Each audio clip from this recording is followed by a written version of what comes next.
Salam sejahtera untuk kita semua.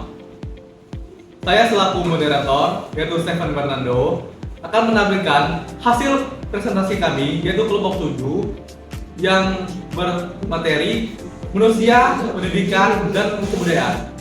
Mari tonton video kami, check it out.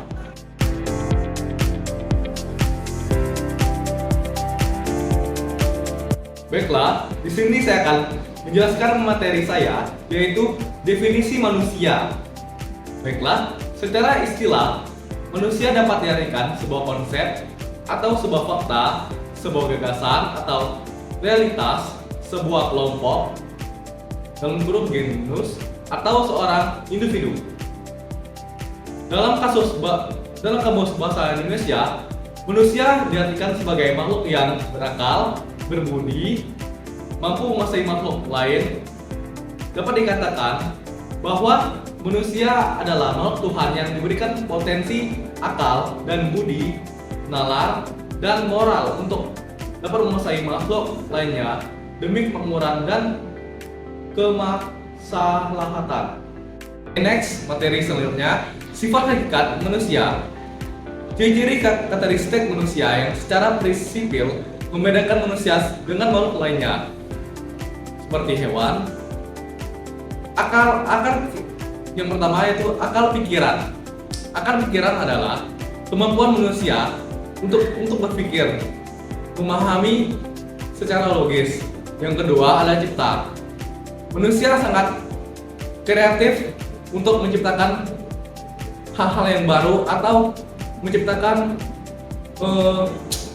sebuah temuan. Yang ketiga, rasa. Rasa ini adalah kemampuan manusia untuk merasakan atau merasakan emosionalnya dan sebagainya. Karsa adalah merujuk pada suatu keinginan manusia atau memotivasi kita karena kita ingin mencapai suatu tujuan yang kita inginkan. Berikutnya, sifat hakikat manusia dilihat dari dimensi sebagai makhluk sosial. Oke, makhluk sosial adalah makhluk yang hidup berkelompok, yang memerlukan orang lain, yang tidak bisa hidup sendiri. Yang kedua, sebagai makhluk individu. Makhluk individu adalah makhluk yang hidup dengan sendiri dan jarang memerlukan orang lain. Yang ketiga, sebagai makhluk susila atau makhluk bermoral. Makhluk yang bermoral adalah orang yang memiliki sifat yang beradab dan mempunyai sifat yang sopan santun dalam berbicara dan sikapnya sangat bagus. Yang terakhir, makhluk religius atau keberagaman. Oke, yang kita ketahui di Indonesia ini sangat beragam, suku, agama, ras dan sebagainya. Jadi sebagai manusia kita harus beradaptasi dengan orang-orang yang berbeda keragamannya. Karena kita di Indonesia ini mempunyai banyak sekali suku, ras, dan lainnya. Sekian materi saya. Terima kasih. Ya. Baiklah, perkenalkan nama saya Syahdarullah. Di sini saya akan menjelaskan materi tentang pengetahuan. Kita lanjut ke pengertiannya terlebih dahulu. Pengetahuan adalah kesan di dalam pikiran manusia yang diperoleh dari panca inderanya atau knowledge, pengetahuan yang tersusun sistematis dengan menggunakan kekuatan pemikiran. Pengetahuan mana selalu dapat diperiksa dan ditelaah dengan kritis oleh setiap orang lainnya. Dan juga pengetahuan di sini bertujuan untuk mendapatkan jawaban atas ketidakpastian serta menghilangkan prasangka yang diakibatkan dari ketidakpastian tersebut. Kita lanjut ke ilmu pengetahuan.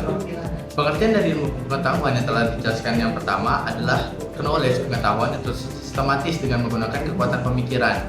Di sini terdapat 4. Unsur-unsur ilmu pengetahuan. Yang pertama adalah pengetahuan itu tersendiri. Yang kedua yaitu sistematis. Sistematis di sini yaitu berurutan. Adanya sistem suatu konstruksi yang abstrak dan teratur sehingga merupakan keseluruhan yang terangkai.